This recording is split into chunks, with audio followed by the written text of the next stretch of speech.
Today's update comes with an official blog post about the sticker capsules for the lead up to the major later in the year. The sticker capsules are all available from the game's main menu. The major itself is exciting as it will be the first major CSGO has had since 2019 due to the pandemic.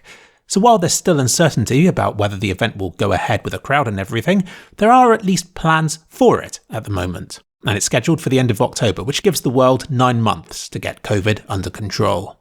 The latest blog post also details some of the rules and conditions for teams wishing to get a place in the tournament, which I also won't be covering in this video, but you're free to check out the link to it in the description below. As well as this, there are several juicy updates to stories from last year, which I will be covering.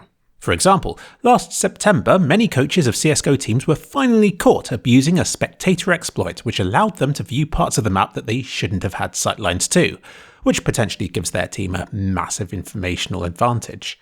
The ESIC launched an investigation into it, and many man-hours were poured into scanning years' worth of match replays in search of this being abused, with some incidents being found stretching years back. This sort of thing has a terrible impact on the integrity of esports and the reputation of coaching positions, and today Valve has responded with their own punishments.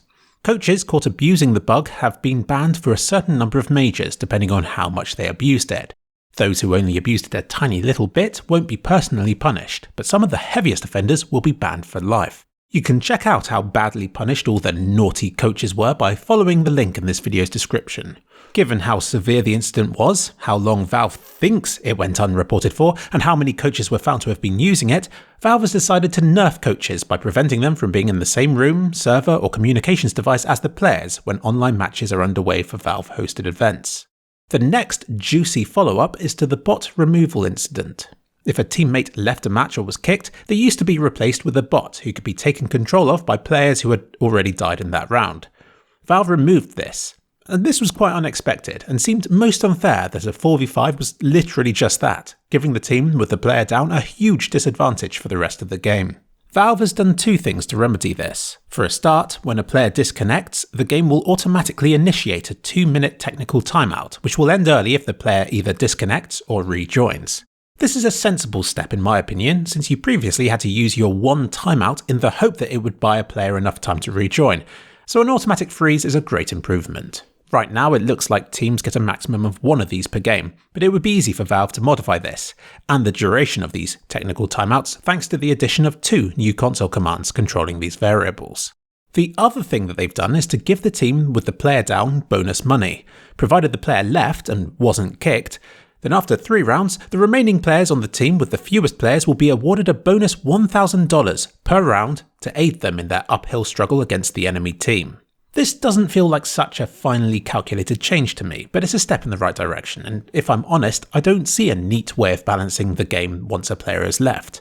But this is what Valve has chosen to do for now, and depending on how these updates play out in practice, we might see other changes to this mechanic in the future.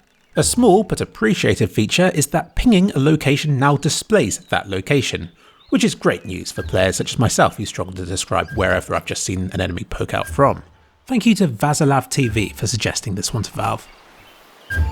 And in Dangerzone, you can now disable the parachute's automatic deploy feature. This didn't prevent falling damage, but it would automatically deploy once you were falling fast enough to die upon hitting the ground. But there may be times where you don't want it to automatically deploy, like if you're being shot at and you want to leave it as late as possible before pulling the cord. In which case, you can now disable automatic deploytion thanks to this new console command. And there have been changes to Elysion. Lots of them. It's just that you can't see any of them, apart from that this fire extinguisher has had its colour changed from white to red. This map has not been in the game for long, but has already had all sorts of adjustments to remove clipping exploits, and today's changes are more of the same. A lot more of the same. We're not talking about a few clip brushes being added here. It's clear the developers of this map have had enough of exploits and have gone totally mad in a bid to clip everything off. Just look at these comparisons. This map is now more like a load of invisible blocks for you and grenades to bounce off, decorated to look like a real place.